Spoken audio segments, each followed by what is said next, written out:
We don't die, we multiply. Stay 5. MGTOW, baby.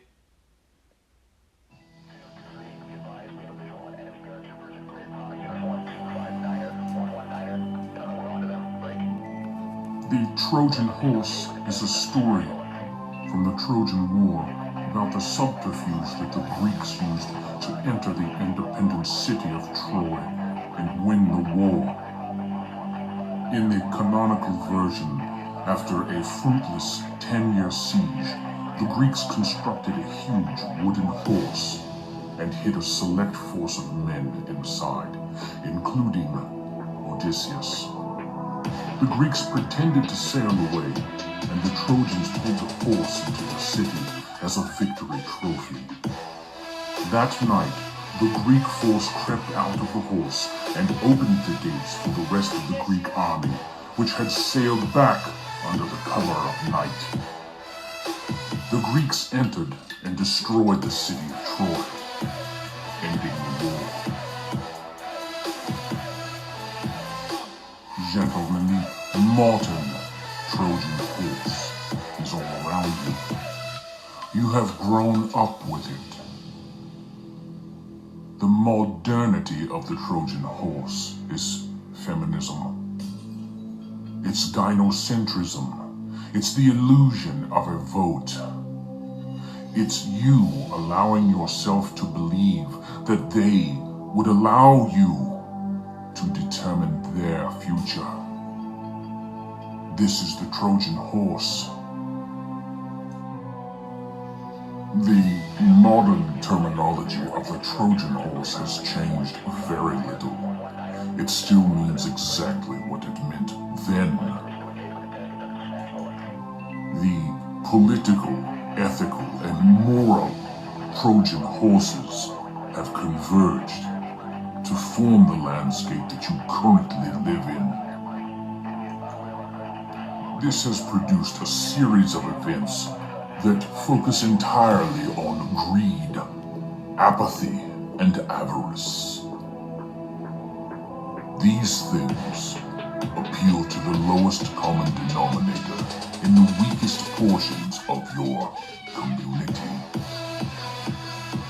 Women, liberal men, weak men. The modern Trojan horse has brought to you a woman that does not understand her own nature. She's not a thinker, she's not a doer, she is a blank slate, to be written upon, to be changed, to be made malleable at the whim. She has rejected her nature. She has rejected the idea of being a mother. She has embraced a fantasy notion. She lauds the exploitation of women through pornography, while decreeing that she shall not be exploited. She makes commercials decreeing that she has the right to breastfeed in the aisles at Harrods or Walmart, but supports the ability to murder children by the millions simply because it suits her whims.